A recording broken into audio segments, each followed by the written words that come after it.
Bonjour, soyez les bienvenus dans Trends, etc.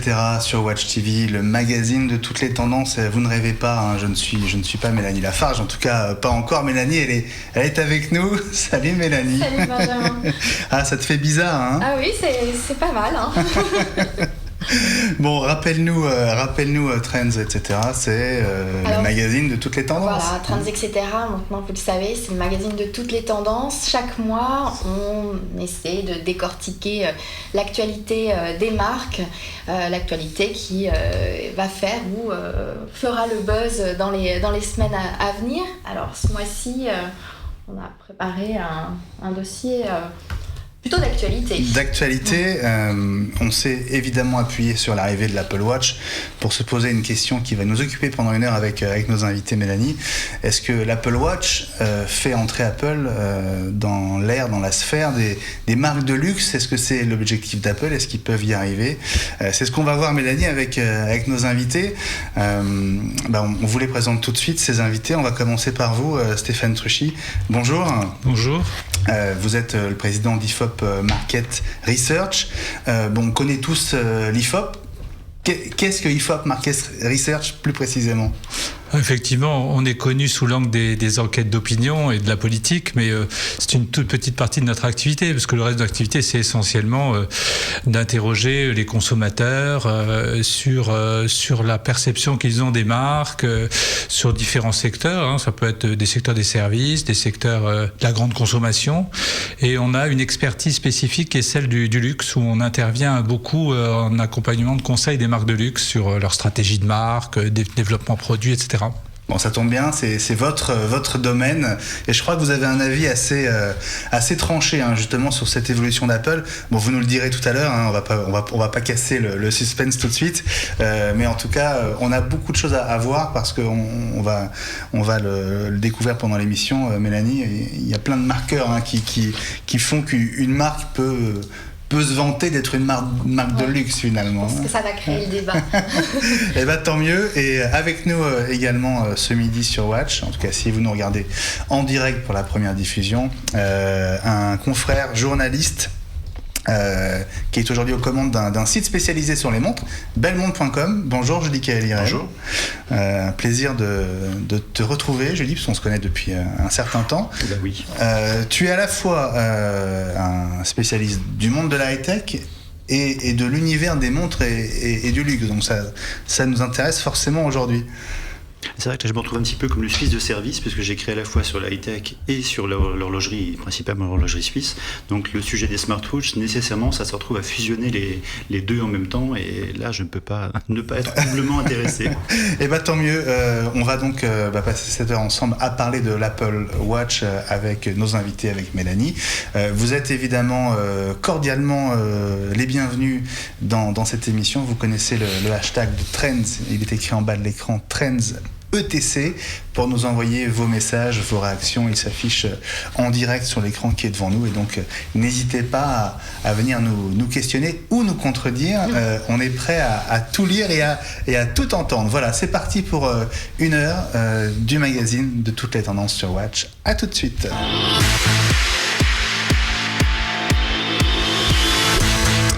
Bon, on va pas changer les bonnes habitudes prises par Mélanie. On va commencer par WhatsApp. Voilà, WhatsApp, rappelle-nous ce que c'est que WhatsApp. Alors, WhatsApp, ce sont les news du moment, l'actualité des marques, et on va démarrer justement par une série de pubs qu'on a repérées et qu'on a trouvé sympathiques et qu'on souhaite vous montrer. Alors on va commencer par une pub. Justement, on est bien dans le thème du jour, hein, parce que si vous vous souvenez bien de l'un des premiers slogans pour cette voiture, c'était « Et si le vrai luxe, c'était l'espace ?» Ça vous rappelle quelque chose? Stéphane Truchy, je suis sûr que ça vous rappelle quelque chose, ce slogan.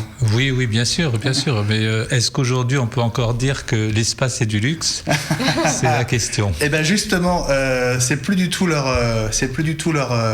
credo, hein. Ils ont changé de repère. Aujourd'hui, le point de repère de la nouvelle pub pour l'espace, c'est le temps. Et celui qui incarne cette nouvelle campagne, ils sont allés chercher du lourd, hein, comme on dit. Mélanie, je te laisse aller. On retrouve Kevin Spacey. Donc Kevin Spacey qui va faire une allusion au temps et à sa carrière, et vous allez l'entendre, il va évoquer des films aussi différents et qui ont marqué que American Beauty, House of Cards pour les séries, ou encore Usual Suspects. On regarde le nouveau spot de Renaud. As an actor, I spend a lot of time being someone else.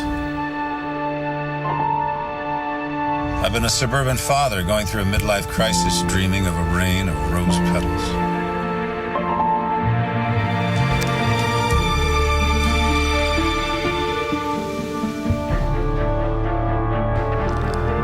Or a harmless criminal in a lineup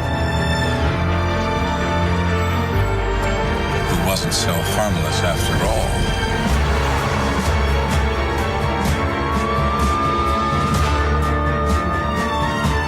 Who knows? Someday I might even be president of the United States.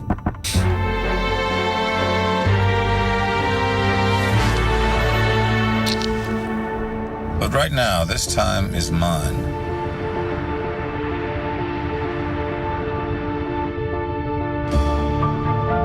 And that's why I just drive.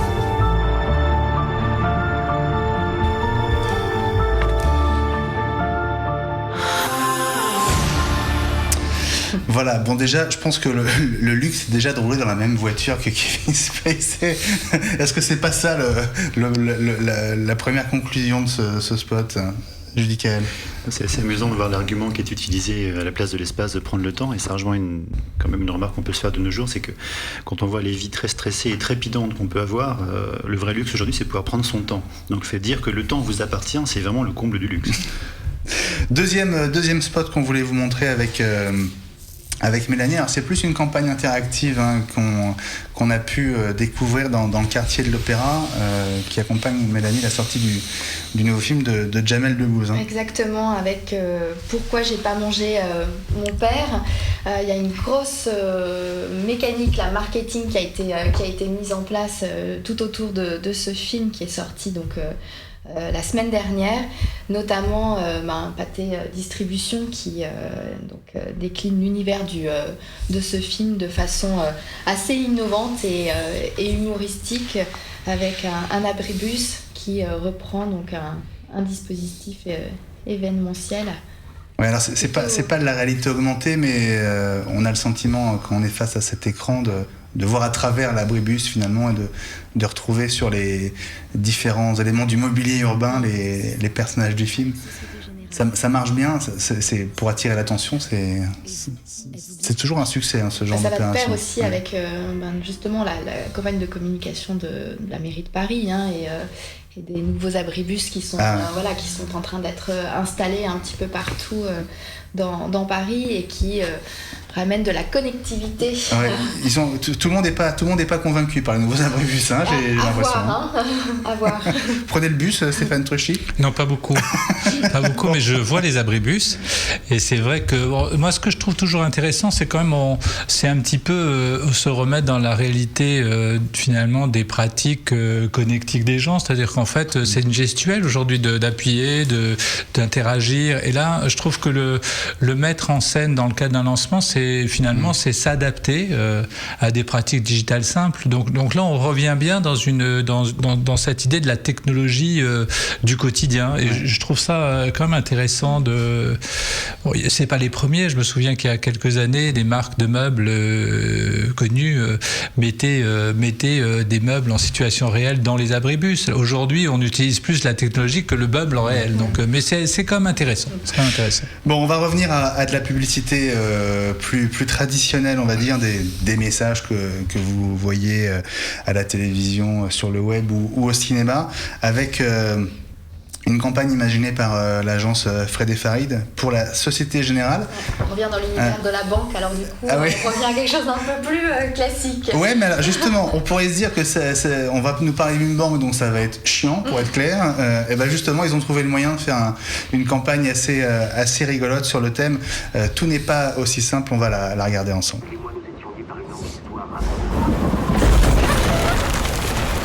Ah si.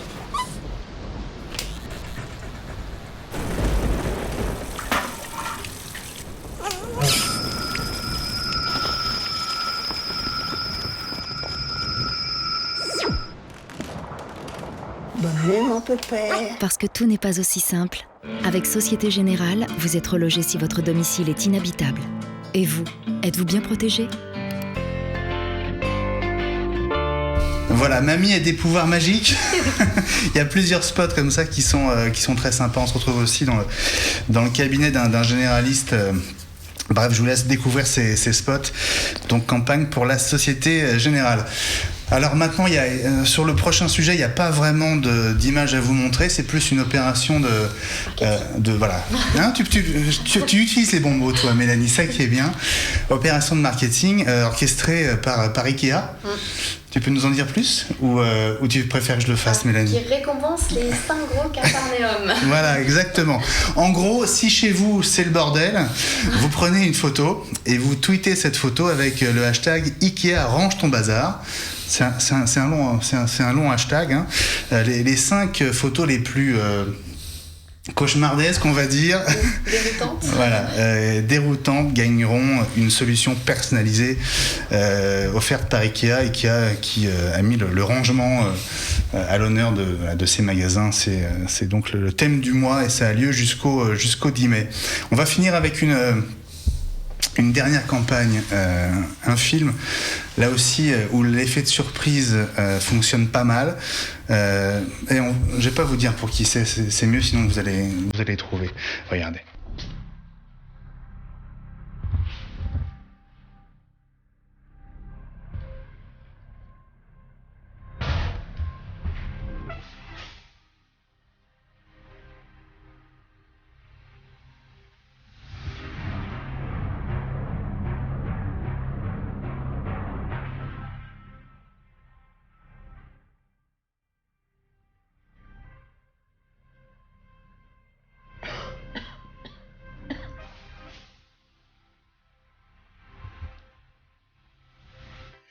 Voilà, le souffleur qui vous emmènera loin et en tout cas qui ne vous laissera pas tomber. Je pense que c'est le message qu'on doit pouvoir tirer de cette campagne. Voilà, Mélanie, est-ce qu'on peut considérer qu'on referme provisoirement la page de WhatsApp ?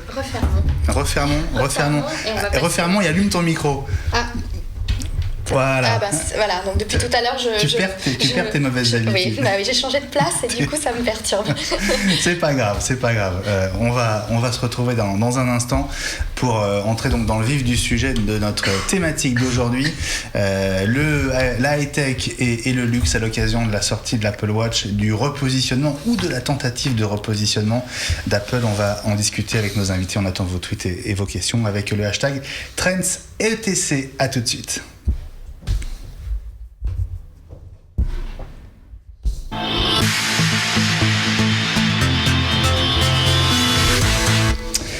Apple est-elle en train de changer de positionnement ? L'Apple Watch va-t-elle contribuer à faire d'Apple une marque de luxe ? Est-ce que ça vaut pour d'autres acteurs de la high-tech ? Est-ce que Samsung, par exemple, prend la même trajectoire ? On va en discuter justement maintenant avec nos invités. Stéphane Truchy, président d'IFOP Market Research, et Julie Kael-Hirel, le rédacteur en chef de bellemontre.com. Peut-être que avant d'abord de voir le spot d'Apple pour l'Apple Watch, peut-être votre première réaction au moment où la montre a été annoncée début septembre. Qu'est-ce que vous vous êtes dit l'un et l'autre ? Quelle a été votre première réaction, Stéphane Truchy ? Pas véritablement de surprise, c'est-à-dire que c'était attendu que Apple reste dans des innovations autour de la connexion. Donc je pense que c'est un développement logique dans le déploiement de l'innovation de la marque. Après, la surprise, elle est plutôt venue de la montre qu'ils ont positionnée luxe en or, 18 000 €. C'est là qu'est vient la surprise. Sur le reste, je pense que c'était attendu qu'Apple vienne sur l'objet connecté et sur la montre. C'est finalement un écran miniaturisé, mais ça reste un outil de connexion.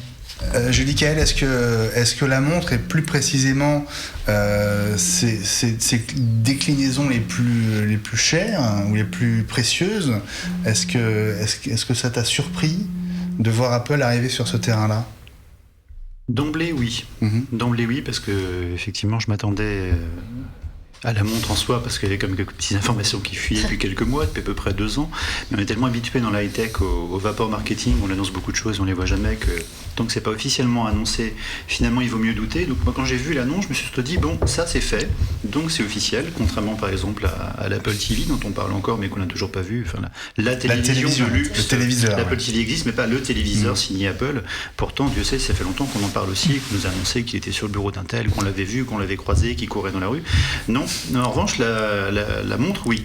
Donc je me suis dit, ça c'est fait, maintenant, voyons à quoi elle ressemble. Le design de Mark Newson, j'avoue qu'on était aussi quelques-uns à savoir qui allait faire le design, j'attendais voir à quoi ça ressemblait. Mais quand on connaissait les montres déjà signées par Mark Newson, on avait un petit peu une idée du style, plutôt avec des galbes assez légers, assez fins, dans le style de ce qu'il peut faire en design d'habitude. Après, il y avait évidemment quelques surprises, mais la version or, je m'y attendais pas du tout, il faut être sincère. Une attaque à ce prix-là sur un produit techno-fashion, finalement, là, j'avoue que j'aurais pas imaginé ça d'emblée. Bon, alors justement, ça tombe bien parce que c'est justement le modèle qui doit servir, j'imagine, de porte d'entrée pour l'univers du luxe. Peut-être, si c'est l'objectif, on va en discuter. D'abord, on va, juste pour que tout le monde sache bien de quoi on parle, si jamais ça vous avait échappé, on va regarder ensemble le spot, la minute de pub qu'Apple fait tourner depuis quelques semaines sur les écrans du monde entier.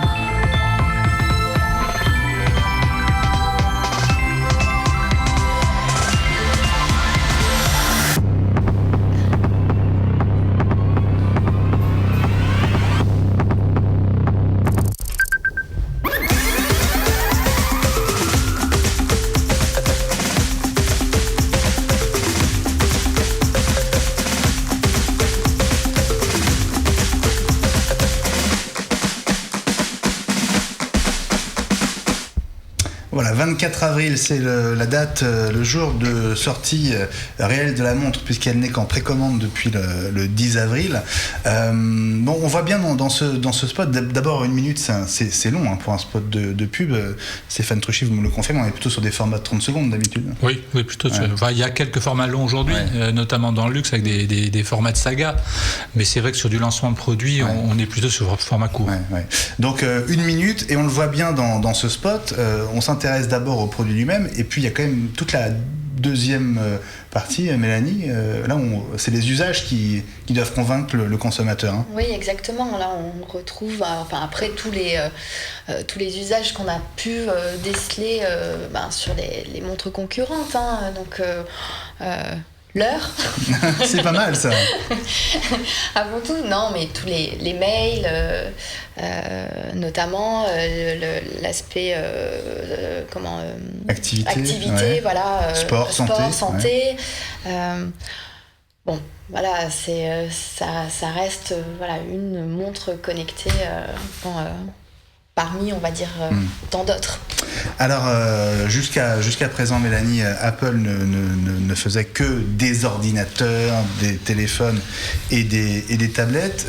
La montre, c'est forcément un produit très différent des autres, de ce qui existait avant, et c'est un produit sur lequel Apple a travaillé de manière très, très minutieuse, sans doute parce que Tim Cook et Steve Jobs, parce qu'il était au départ de ce projet, connaissait à la fois le côté extrêmement sensible et extrêmement stratégique de ce projet d'Apple Watch. Regardez, on va revenir le 2 septembre dernier à San Francisco. C'est comme ça que Tim Cook, donc le PDG d'Apple, a expliqué ce que représentait l'Apple Watch pour Apple. On écoute. Apple Watch is the most personal device we've ever created. We set out to make the best watch in the world, one that is precise. It's synchronized with the Universal Time Standard, and it's accurate within plus or minus 50 milliseconds. It's incredibly customizable, so you can find one that reflects your personal style and taste. Apple Watch took very deep thinking. And out of this came some truly remarkable innovations. Voilà, beaucoup de réflexions autour de ce projet. Et il l'a bien dit dès le départ, Tim Cook, c'est l'objet le plus personnel qu'Apple ait jamais sorti ou inventé. Est-ce que c'est justement la première caractéristique de cette montre, c'est finalement de pouvoir s'adapter à chacun de nous? Est-ce que c'est un critère essentiel pour ce produit, Julie Kael? Moi, je tique un peu sur le mot personnel, en fait. Parce que, à l'heure actuelle, il n'y a rien de plus personnel qu'un smartphone. Son smartphone, on a toutes ses affaires dessus, on a ses mots de passe, ce qu'on n'a pas envie de montrer, c'est super personnel, ça se prête de moins en moins.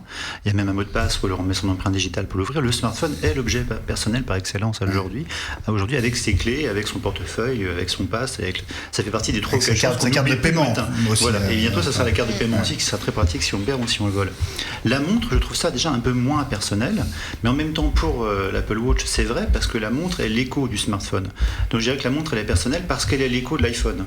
Mais en soi, elle n'est pas particulièrement personnelle. Une montre, ça peut se prêter, c'est même pensé pour se transmettre dans l'esprit de l'horlogerie suisse.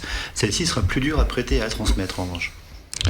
Moi, ce qui me frappe quand même, c'est que dans la communication de ce produit, si on parlait de produits de luxe, pas de produits de luxe, on n'est pas du tout dans un registre de communication de produits de luxe. Une montre de luxe, on ne communique pas sur les usages, on ne communique pas sur les fonctions, on communique sur l'objet. Et c'est pour ça que déjà dans la simple présentation de ce qu'est l'Apple Watch, on rentre tout de suite dans une définition des fonctionnalités. Et là, on se décale complètement de ce qu'est un objet de luxe qui ne doit pas avoir de fonctionnalité. La montre de luxe, elle est une montre, mais avant tout, elle est un objet de luxe. La montre Apple, elle est une série de fonctionnalités plutôt qu'un objet. Et déjà, là, on voit bien la différence qu'on a entre le positionnement d'une montre de luxe et de la montre connectée d'Apple. On n'est plus du tout sur les mêmes registres de présentation du produit. Et dans ce sens-là, déjà, on est sur une définition de produit qui est beaucoup plus proche, comme vous le disiez, d'un iPhone ou d'un objet de connexion que d'un objet de luxe, qu'une montre de luxe. Déjà, là, on a un premier élément de rupture entre ce qu'est une montre de luxe et ce qu'est la montre connectée d'Apple. Alors, je vais quand même vous montrer une image qui va peut-être vous faire changer d'avis, Stéphane. Regardez, on est sur le site d'Apple, le magasin en ligne. On est sur la page de l'Apple Watch Edition.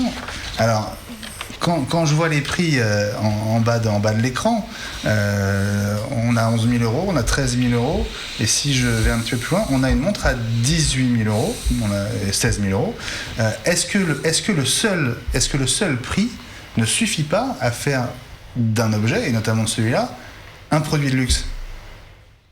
Stéphane? Non, pour moi, clairement, la réponse est claire, c'est non. C'est-à-dire, le prix ne fait pas le luxe. Le luxe fait le prix. C'est-à-dire que c'est parce qu'on est un objet de luxe qu'on va définir un niveau de prix.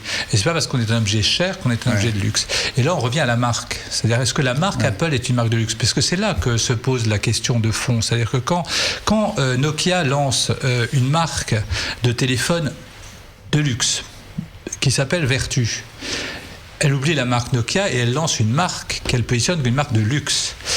Quand Apple lance la montre connectée de luxe sous la marque Apple, elle reste la marque Apple. Est-ce que l'Apple est une marque de luxe? Ça, c'est vraiment la question qu'il faut se poser. Et moi, là-dessus, quel est votre avis là-dessus? Mon avis, c'est qu'Apple est une marque lifestyle, c'est une marque premium, c'est une marque chère, c'est une marque qui a un certain nombre de codes identitaires qui sont forts, mais ce n'est pas une marque de luxe. Alors, il y a beaucoup de raisons. Je l'explique. Bon. Alors, au départ, pourquoi est-ce que vous considérez qu'Apple n'est pas une marque de luxe? Alors, il y a plusieurs critères qui définissent une marque de luxe. D'abord, est-ce que ça ne dépend pas à qui on pose la question? Parce que, avec, entre guillemets, notre pouvoir d'achat ici en France ou en Europe, on peut peut-être le considérer, mais il y a des régions du monde où un iPhone est déjà un produit de luxe. C'est un produit cher, ce n'est pas pour autant un produit de luxe. C'est un produit sélectif, ce n'est pas pour autant un produit de luxe. Quand vous baladez à Hong Kong et que vous voyez de la contrefaçon du téléphone vendu dans les rues, du téléphone vendu dans des réseaux parallèles, déjà on peut douter de ce qu'est le contrôle de la distribution de la marque. Or, c'est un des éléments importants. Je reviens un petit peu rapidement sur ce qui construit une marque de luxe. Il y a 6 grands éléments qui construisent la marque de luxe. D'abord, il faut qu'elle ait une vision, un projet, un créateur. Là-dessus, Apple répond bien, Steve Steve Jobs, la technologie maîtrisée, le design, la simplicité, la technologie accessible. Tout ça, ça va bien, il y a un projet derrière et on est là sur quelque chose finalement qui pourrait construire une vision de marque de luxe. Ensuite, on a un deuxième élément qui est celui de l'espace d'expression de la marque qui doit être unique, maîtrisé, contrôlé.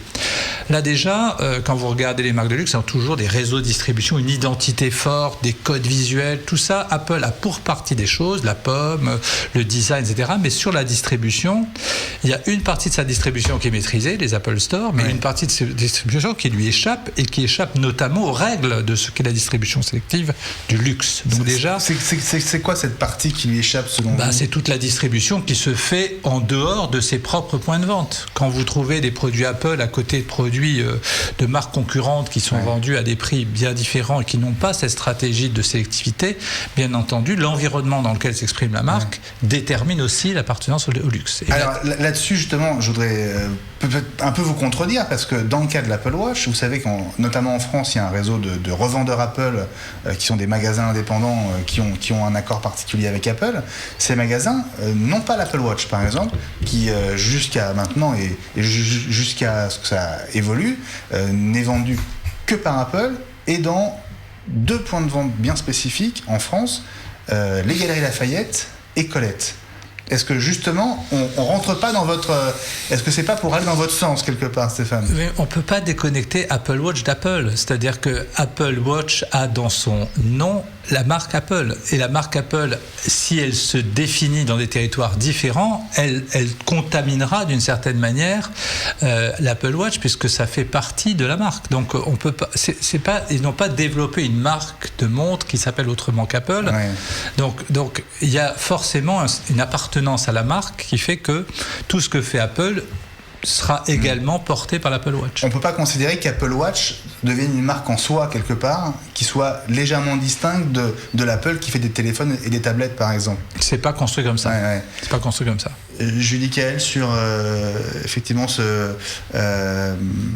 cette manière finalement pour Apple de commercialiser son produit, est-ce qu'il aurait fallu faire quelque chose de radicalement différent, par exemple, la vendre uniquement chez les bijoutiers, par exemple, ça aurait été entre guillemets une solution ou... C'est préempter à notre circuit de distribution, c'est compliqué ça. Hein. Non mais là je sais que c'est totalement impossible, mais est-ce qu'il aurait fallu passer par là? Venir sur un autre marché qui a d'autres règles du jeu et qui est bien établi, c'est pas évident. Ce que je ressens moi en tant que client Apple, soyons clairs, depuis quand même quelques années maintenant, c'est que j'ai toujours vu Apple comme une marque de luxe. En tant que client, parce qu'il y a toujours eu un prix plus élevé que les concurrents, avec un design plus soigné et un imaginaire de marque. Une des bases de luxe, c'est de vendre du rêve et du désir. Et Apple, à chaque fois, c'est waouh, c'est magnifique. Et après, on se dit, bon, ça sert à quoi? Et après, on se dit, ah tiens, oui, effectivement, c'est facile à utiliser. Donc, vraiment, c'est un mélange entre design, ergonomie et rêve. Et le prix de vente par rapport au prix de revient étant franchement décorrélé, on peut d'une certaine façon dire que c'est du luxe parce qu'il y a un vrai décalage entre ce que ça coûte à faire et ce que c'est vendu, et pourtant nous sommes prêts à l'acheter. Après, sur l'Apple Watch, c'est un peu la quatrième vie d'Apple quand même. Il faut remonter aux années 80, il faut se rappeler les vieux ordinateurs Macintosh qui déjà étaient très innovants à l'époque. Après la deuxième vie, on passe à l'iPod, après on passe à l'iPhone, après on passe à l'iPad, maintenant on passe à la Watch. À chaque fois, Apple a ses capacités à rentrer sur un nouveau marché en se positionnant, non pas en challenger, en concurrent de tel ou tel, mais pour dire voilà, ce marché c'est le mien, je le préempte, je le crée, et après si vous voulez, vous pouvez me suivre. Donc là sur la Watch c'est un petit peu ça, mais c'est pas encore du luxe, vous avez entièrement raison, ça va vers le luxe, parce qu'ils ont débauché chez Burberry une responsable du retail qui va appliquer petit à petit à Apple les règles de vente de luxe, et là vous avez raison, si on compare à Vertu, c'est une très bonne comparaison, logiquement les produits Apple ne devraient n'être que dans les Apple Store, voire plus du tout dans les bureaux, dans les points physiques et entièrement en ligne. Est-ce que c'est pas qu'un effet d'annonce en fait que d'avoir justement recruté la DG effectivement de Burberry, Angela Arendt, ou encore l'ex-vice-président de Saint-Laurent. Est-ce que directeur marketing de Tag Heuer. Oui. Est-ce que voilà, c'est vrai que le projet était déjà dans les cartons avant qu'il n'arrive, mais est-ce que c'est pas aussi une façon, en termes de communication, de mettre le curseur sur le luxe et sur ce secteur en faisant venir des personnalités connues dans ce secteur-là? Il y a un message implicite en disant on a fait venir un tel de telle marque, évidemment on s'approprie une partie de cette image de marque et de sa légitimité dans la matière, mais c'est surtout quand on ne sait pas faire, il vaut mieux prendre ceux qui savent faire et les faire venir chez soi et gagner ce qu'on appelle du time to market, du temps de mise en vente pour être prêt le jour où il faut être prêt. Elle a quand même déjà largement bouleversé la façon de vendre un produit Apple. Il faut se rappeler à chaque fois du show, excusez-moi, de ces queues devant les magasins, et les gens qui dorment avec les vigiles pour aller s'offrir le premier téléphone qu'on brandit devant toute la presse. Ah, ça c'est un point. Excusez-moi, mais ça fait un peu désordre, ça fait pas très Alors bien. justement, c'est très... Mélanie, si tu veux. Là, c'est propre, c'est luxe, c'est... Ça leur plaît pas d'ailleurs. Voilà, et justement, alors on a capté il y a quelques jours un message d'Angela Arendt à tous les Apple Store pour expliquer qu'à partir de maintenant, ce serait bien d'éviter d'avoir des files d'attente devant les magasins. Ça fait tâche, pour être clair, et justement ça va exactement dans ton sens, Julie. Est-ce que l'idée c'est pas que ce soit finalement très épuré, plus que ça l'était jusqu'à maintenant? On peut imaginer que demain les produits Apple ne seront vendus, comme vous dites, que dans les Apple Store, plus du tout ailleurs, ou alors dans des concept shops comme Colette, très spécialisés, très haut de gamme, et que pour le reste, aller sur Internet. C'est tout à fait imaginable dans quelques temps, c'est une évolution rationnelle. Moi je m'interroge, et j'avais une question pour Stéphane. On parlait de marque tout à l'heure et du fait que justement Nokia avait lancé une marque de luxe au travers de Vertu. Est-ce qu'il n'y a pas là une erreur en termes de stratégie de la part d'Apple d'avoir choisi justement une marque fille, Apple Watch, pour lancer un produit qui se veut être un produit de luxe? Moi, je pense que c'est tout à fait dans l'axe de leur stratégie habituelle. C'est-à-dire c'est une stratégie de lancement régulière, événementielle, qui est orchestrée toujours de la même façon, avec une annonce à l'avance, des formes de bruit qui sont un petit peu organisées aussi dans le buzz. Et puis progressivement, on monte en pression. Il y a l'annonce, la conférence de lancement. On attend derrière quelques semaines encore pour que le produit soit mis sur le marché. Donc il y a toujours cet état. Alors c'est la stratégie d'Apple, il n'y avait pas de raison d'en changer. Après, la question, et je reviens sur ce qui a été dit précédemment, c'est le principe de rareté. Parce que le luxe, quand même, c'est un principe de rareté. Alors moi, ce qui me frappe toujours un petit peu dans les lancements d'Apple, c'était cette espèce de contraste, ou en tout cas de paradoxe qu'il y a entre des lancements qui sont très élitistes, très fermés, où finalement on contient, on joue presque sur la confiscation de l'objet jusqu'à ce qu'on le mette et qu'on développe le principe de rareté. Il n'y en a plus, d'où c'est que cette espèce de volonté de l'avoir vite et d'être les premiers à l'avoir, parce qu'on ne sait pas si on l'aura. Et en même temps, derrière, à l'opposé, une stratégie presque de masse, parce que quand on voit le nombre de produits vendus, le nombre de produits disponibles derrière, et le fait que tout le monde en ait un dans la main, là, le principe de rareté qui a été bien orchestré au départ, brutalement, il est très chahuté. Et là, du coup, on s'éloigne quand même beaucoup du concept du luxe, qui est le principe de la rareté, le principe de avoir envie d'avoir l'objet que les autres ont et qu'on n'a pas. Donc tout ce principe du luxe aspirationnel. Et là, est-ce qu'il y a encore une aspiration à aller avoir le produit que tout le monde a? Parce qu'en fait aujourd'hui c'est ça quand même Apple, c'est-à-dire que et par ailleurs un principe d'écosystème de marque qui crée aussi des tensions. Parce que beaucoup de gens aujourd'hui se plaignent du fait qu'Apple fonctionne en cercle fermé et que tout conduise à acheter des produits Apple à des prix élevés pour une qualité qui ne le force pas, on n'a pas toujours l'impression qu'Apple vaut ce qu'il vaut, vaut ce qu'il coûte, je veux dire. Moi, ce qui m'étonne, donc là, il y a quelque chose d'un peu contrasté et paradoxal entre la stratégie de rareté et finalement une possession de masse. Ce qui m'étonne, Stéphane et Julie Kael aussi, mais moins, c'est que vous faites aucune distinction entre les différents modèles d'Apple Watch. Il faut bien savoir que l'Apple Watch est la même montre selon qu'on prend un modèle en or ou en aluminium pour faire court, on la paye 350 ou 18 000 euros. Est-ce que il faut pas considérer la version luxueuse en or, jaune ou rose, comme un modèle vraiment complètement à part, qui est là aussi pour permettre à Apple de monter dans l'ascenseur du luxe? Il y a une question de quantité d'abord qui se pose, c'est qu'effectivement il y a des modèles à 18 000 euros ou à 13 000 euros, mais on ne sait pas combien. Et même s'il n'y en a que quelques-uns, ça porte l'image de tout le reste. En disant waouh, regardez, il y a une Apple Watch à 13 000, à 18 000, ce qui pousse le marché des Apple Watch qu'on peut acheter de toute façon. C'est un peu comme jadis le chien robot Aibo de Sony. C'était pas un record de vente, mais ça portait l'image de technicité, design de la marque. Là, le fait d'avoir la montre très chère, ça porte tout le reste et ça permet d'en vendre beaucoup d'autres. Est-ce qu'Apple est légitime aujourd'hui pour vendre une montre à 18 000 euros ?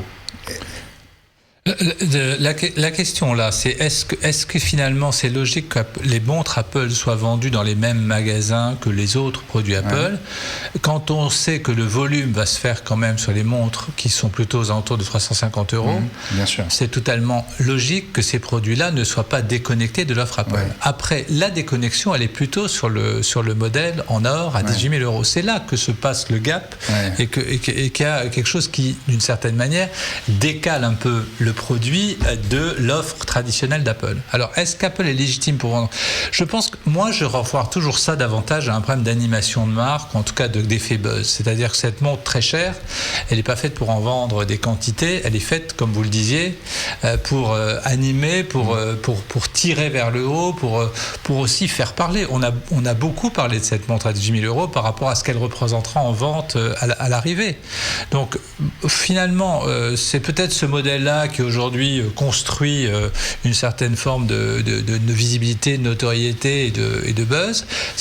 En tout cas, c'est pas ce modèle-là qui fera du volume. Donc, est-ce que la marque est légitime ?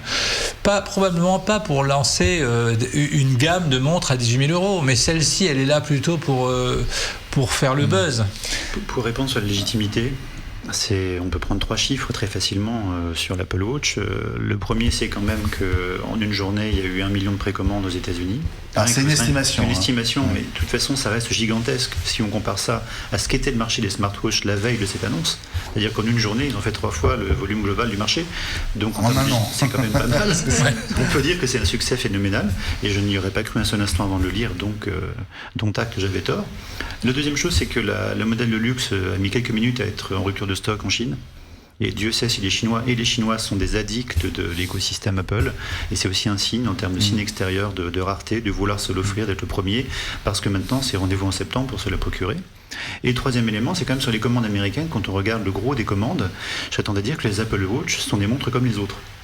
Parce que 40% des commandes, c'est des modèles masculins, un peu plus grands, sportifs, avec un coloris aluminium. Donc typiquement la montre sportive masculine telle qu'on pourrait l'imaginer quand on parle de montre suisse. Donc ceux qui vont porter des Apple Watch sont finalement les mêmes personnes qui portent des montres d'ordinaire.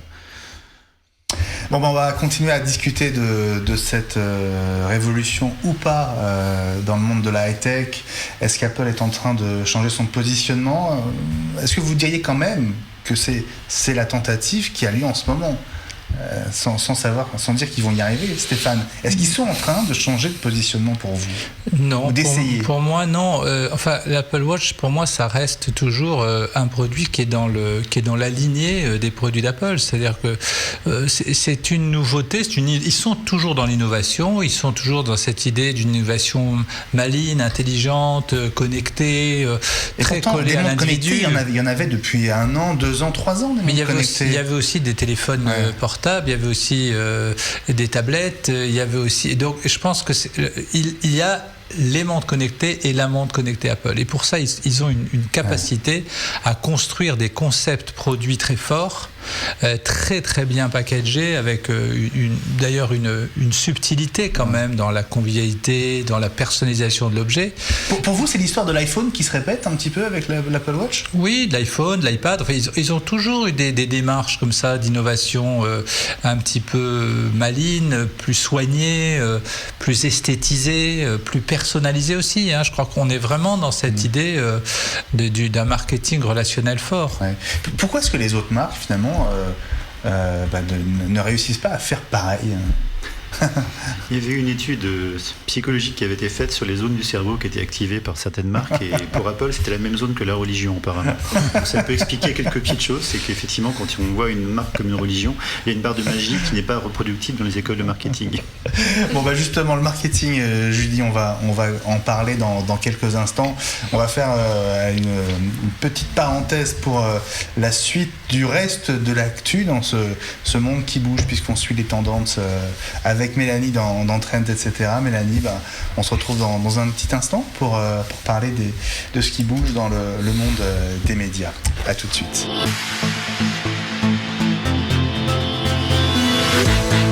What's up Doc, disait Bugs Bunny, Mélanie.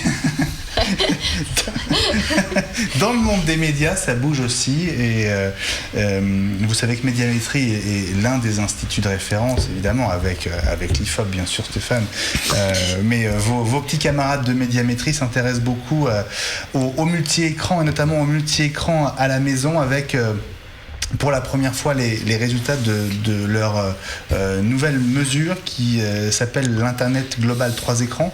L'objectif, c'est de mesurer la puissance d'une marque sur Internet, d'évaluer l'apport de chaque écran à l'audience globale et de connaître le profil de l'audience, en gros, de savoir qui se sert de ces écrans. Alors, je ne vais pas vous abreuver de chiffres, mais sur le mois de janvier 2015, selon cette étude, plus de 44 millions d'internautes âgés de 15 ans et plus se sont connectés à Internet depuis un ordinateur ou un mobile ou une tablette. Ça représente quand même 86% des Français, ça fait beaucoup de monde. Ce qui est intéressant, c'est qu'on voit que quand on étudie la connexion à Internet à partir de plusieurs écrans, pas forcément en simultané, mais en tout cas un ordinateur, une tablette ou un smartphone, ça fait encore beaucoup de monde, y compris qu'on est sur les 3 écrans quasiment en même temps. Ça représente... pour ne pas vous dire de bêtises, 12,8 millions de personnes sur un mois. Voilà, donc étude que vous pouvez retrouver sur le site de Médiamétrie. On peut rappeler en passage que Watch TV est visible. Évidemment. Je ne pouvais pas faire le lien. Est visible donc sur les box, mais aussi au travers des applis. Et donc vous pouvez nous regarder sur vos smartphones, mais aussi vos tablettes. Absolument, Mélanie. Vous avez les applis, donc iOS, Android, c'était la petite minute pub, Windows Phone et Windows 8 disponibles et gratuites. Tu as bien fait de le rappeler. Un petit mot de C'est dans l'air, l'excellente émission de France 5 à laquelle j'ai eu le plaisir de collaborer pendant un moment. C'est dans l'air joue la carte du second écran. Alors, c'est intéressant parce que j'ai découvert que, vous savez, la rediffusion du soir ne correspond pas exactement à l'émission qui a lieu en direct en fin d'après-midi. C'est une version légèrement raccourcie. Et dans les rediffusions du soir, eh bien, il y a maintenant un système de couplage avec une appli sur tablette et des contenus synchronisés qui vont permettre véritablement d'enrichir ce que vous aurez à la télé. Ça va faire du bien à l'audience, au sondage de Médiamétrie. Je pense que il y aura un petit peu plus d'internautes qui seront à la fois sur leur télé et sur leur écran de tablette. TV5 Monde, on a évidemment beaucoup parlé de cette chaîne visible dans le monde entier qui porte les couleurs de la francophonie. On en a évidemment parlé à l'occasion de ce cyberpiratage qui a provoqué un écran noir pendant plusieurs heures. Vous l'avez suivi sur Watch. On a du coup un peu moins parlé de cette nouvelle chaîne qui a été lancée la semaine dernière. TV5 Monde Style HD, le nom est un peu long. Mélanie, en gros, c'est la chaîne de l'art de vivre à la française. C'est ça, quoi, c'est le lifestyle. Voilà, le lifestyle, donc la mode, la déco, cuisine. la cuisine, exactement. Voilà, avec donc, des sujets que l'on peut retrouver sur France Télévisions, voilà, que l'on retrouve ensuite sur TV5 au travers de cette chaîne. Voilà. On leur souhaite qu'on vit. Bonne chance, et on leur espère beaucoup moins de soucis que la semaine dernière. Voilà pour ce petit tour de l'actu média. On se retrouve dans un instant pour la suite de notre discussion à bâton rompu sur les marques de high-tech et ce nouveau luxe à l'occasion de la sortie de l'Apple Watch. À tout de suite.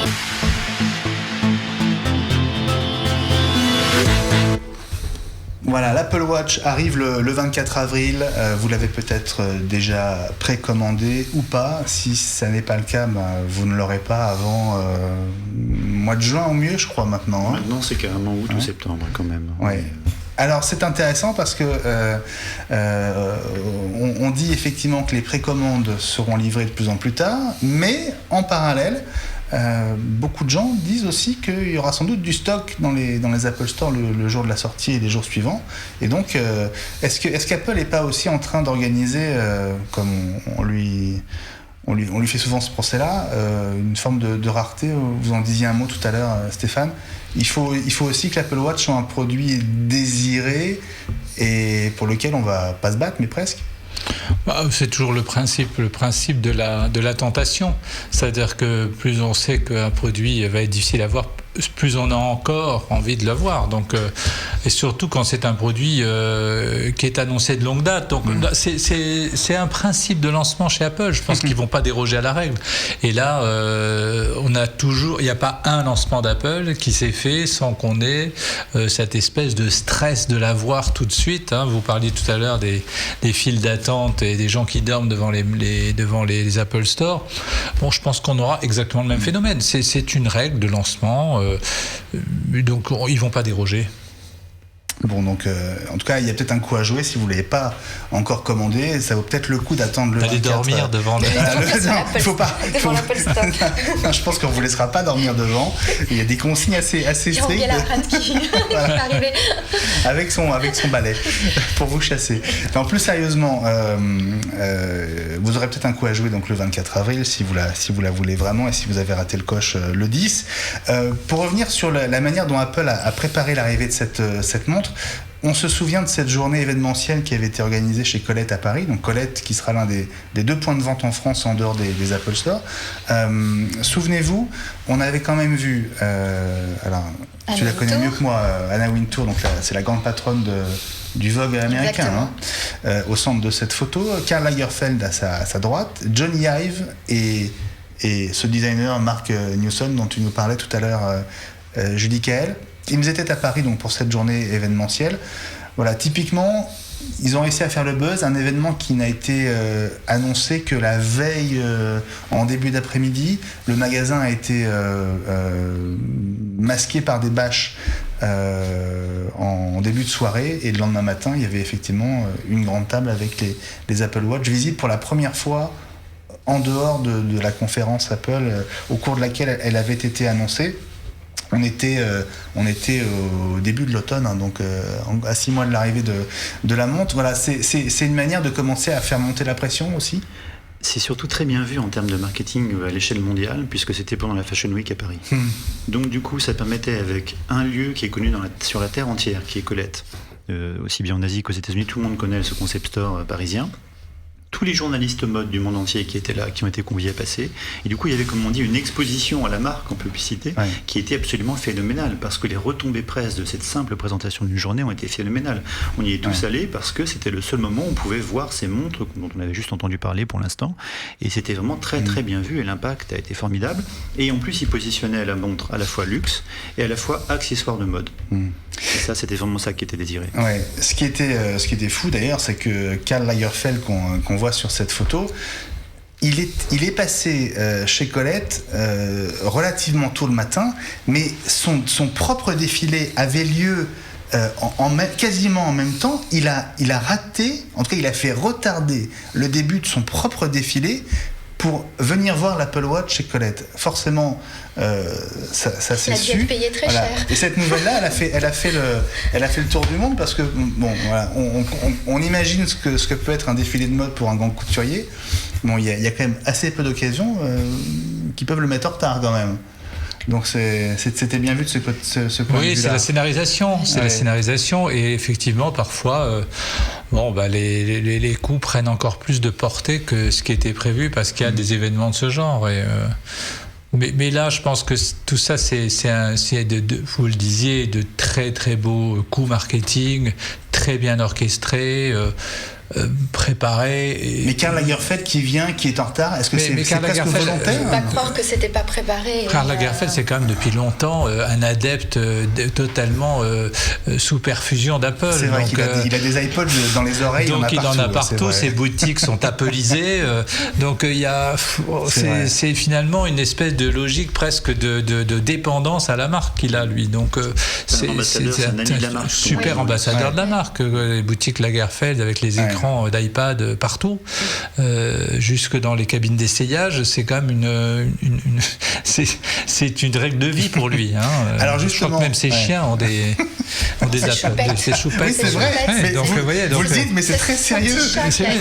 C'est chat, voilà. Chez les chiens, je sais plus. Je sais que ces animaux domestiques ont des Apple, des iPads. Donc voilà, donc tout est possible. Bon, alors justement, à propos de Karl Lagerfeld, Apple lui a fait un petit cadeau ces derniers jours à l'occasion de l'arrivée imminente de l'Apple Watch. C'est son assistant et garde du corps qui a publié cette photo sur Instagram. Alors oui, c'est une Apple Watch Edition, donc on va dire c'est le modèle le plus cher, mais celui-là, il est exceptionnel parce que c'est un modèle qui n'existe pas au catalogue. Le bracelet que vous voyez qui est complètement en or, dont tous les maillons sont en or, il n'existe pas, et donc c'est un modèle peut-être unique qu'Apple a fait fabriquer et a offert à Karl Lagerfeld. Évidemment, la photo fait le tour du monde. Elle a été publiée il y a quelques heures sur le compte Instagram en question. Voilà le prix à payer pour lui faire rater les premières minutes de son défilé. Voilà, bon, c'est un joli coup. Apple s'appuie beaucoup sur les stars. C'est évidemment l'un des axes de sa communication. Donc Karl Lagerfeld, on le voit. Mais aussi des stars comme Katy Perry par exemple. Alors c'est sans doute pour toucher un autre public, mais elle aussi sur son compte Instagram, vous le voyez, elle nous montre son Apple Watch édition aussi. On voit que c'est un boîtier en or, mais avec un bracelet qui est pas au niveau là, franchement, je dis qu'elle, un bracelet en plastique. On retrouve là.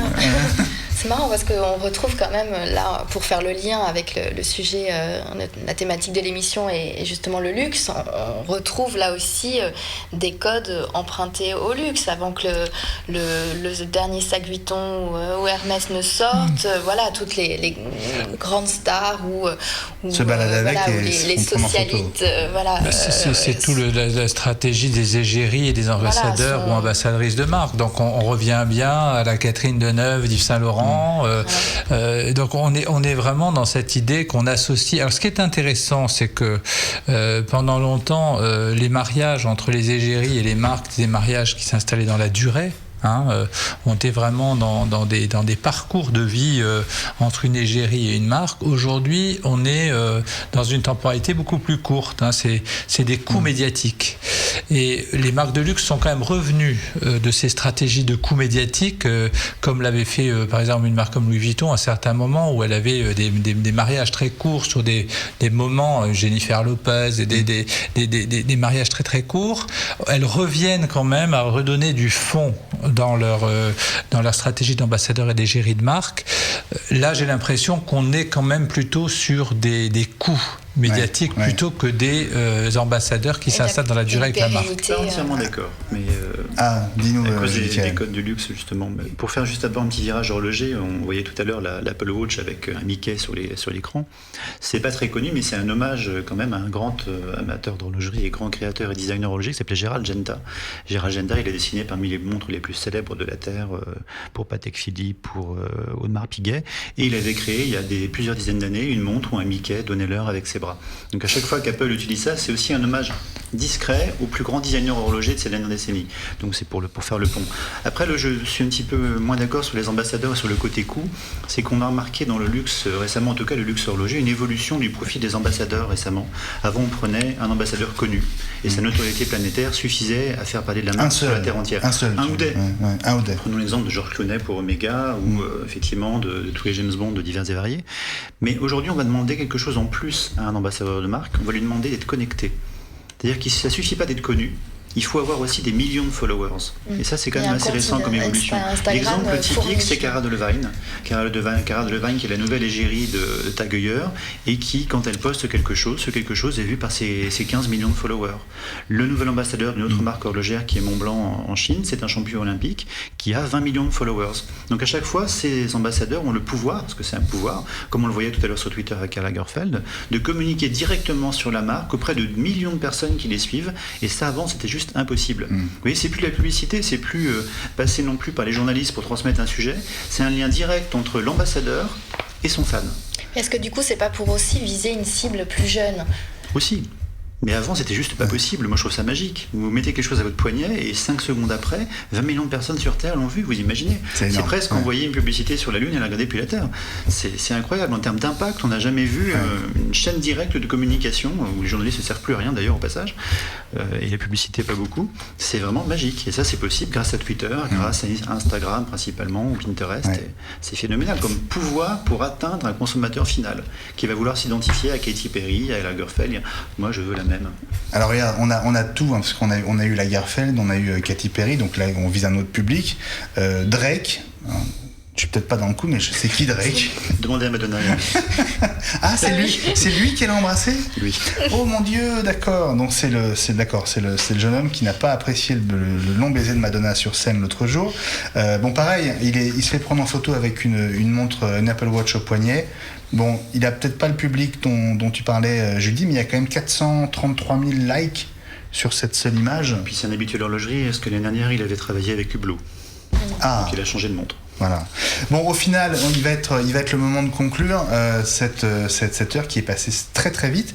Est-ce que Stéphane, est-ce que vous pensez qu'Apple est quand même dans un mouvement de fond, dans une évolution de fond, dans laquelle l'Apple Watch peut-être ne sera que la première pierre ?